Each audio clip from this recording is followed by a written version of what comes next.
Hello, welcome to World News Today with me, Tim Wilcox. The former head of the United Nations in Sudan, Mukesh Kapila, has accused the government of committing crimes against humanity, including ethnic cleansing against the Nubian population. Since South Sudan became independent last July, there's been fighting between the Sudanese military and the rebel Sudan People's Liberation Army North in the Nuba Mountains in southern Kordofan. Well, Mukesh Kapila is with me in the studio. Also here, Khalid Al-Mubarak, press attaché at the Sudanese embassy in London. Mr. Kapila, when did you go and what did you see?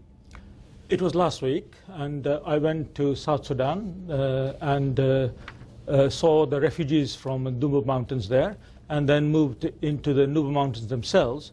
And we saw an Antonov bombing while I was there. I saw burnt village after burnt village after burnt village.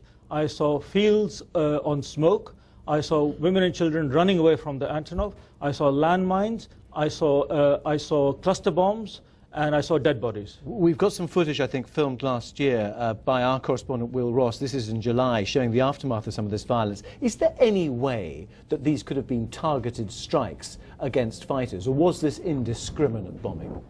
Well, this was indiscriminate bombing because the landmines and the anti-personnel landmines were actually in the middle of a village. The Antonov was hovering right above, and right below was a water well with only women and children around it. And around the fields, there was no military targets. It was just the attempt to destroy any food. And all the villages that were destroyed included destruction of food crops and the stores. Khalid Al-Mubarak, this sounds almost like a repeat of what happened in Darfur.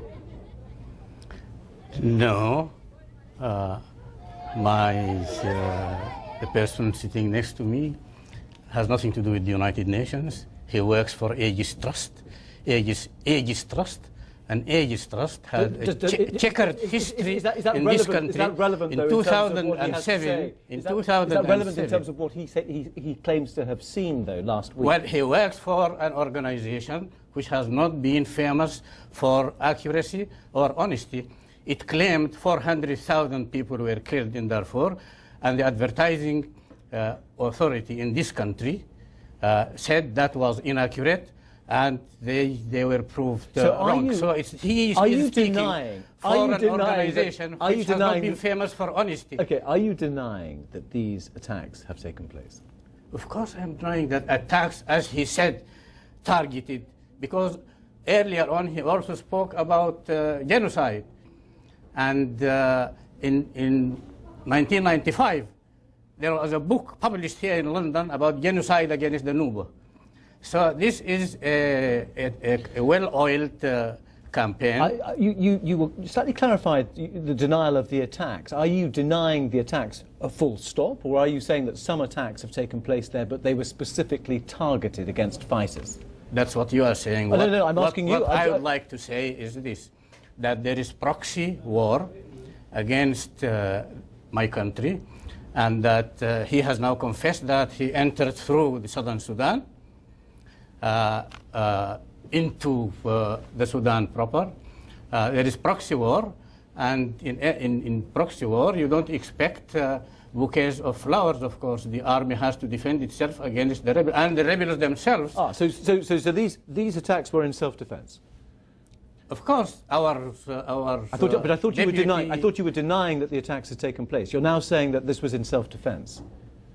I am saying there is proxy war against my country, and if there is proxy war, in war there is shooting, of course, but the shooting is not directed at civilians, as Aegis Trust man is telling us. It is directed towards rebels who should have been demilitarized and demobilized many months ago. Well, yes, but so should your forces as well, according to the June agreement. Mukesh Kapila, how do you respond to, well, it seemed to be a denial, but then it changed into perhaps a defence strategy rather than an attack?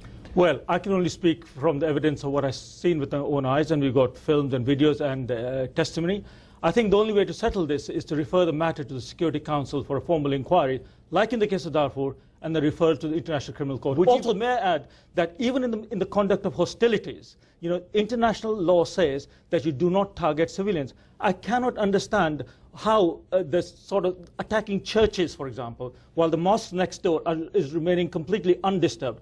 I cannot understand how the mothers and children on the road and the water wells that I saw being targeted, how does that account in terms of the government of Sudan defending itself? It's actually the rebel, it's actually you, the government, that is attacking the people, and the people are trying to defend themselves. I am there. You work for Aegis Trust. Aegis Trust has been working for... This way of defending yourself... Please let me finish. Aegis Trust has been working for regime change in Sudan. Through Darfur. They failed. Until now, they have failed. Has the Aegis Trust been proved wrong in some of the claims it's made over the past few years? I don't know. I don't you should know.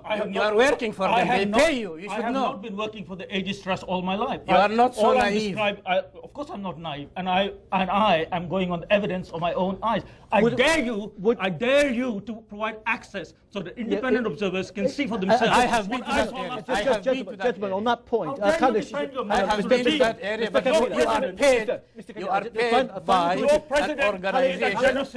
Khalid al-Mubarak, will you be prepared to allow humanitarian agencies into the region to see for themselves? Because at the moment you deny them access. The government has now agreed, but they have agreed not for organizations like his, which intend to feed the rebels, and which intend to enter the area in order to work against stability in the area. But the government has said we are ready for humanitarian, but through Sudanese organizations, which are honest organizations, which are interested in helping the population, not interested in manipulating the situation. I'm sorry, we have run out of time on through this. Sudanese organizations, in other words, not credible international organizations. It's a pack of lies. That's what you see. That's what you see. While you consider this access, Mukesh people are dying. You represent Mukesh Kapila and Khalid al-Mubarak, thank you very much. We are out of time. I'm afraid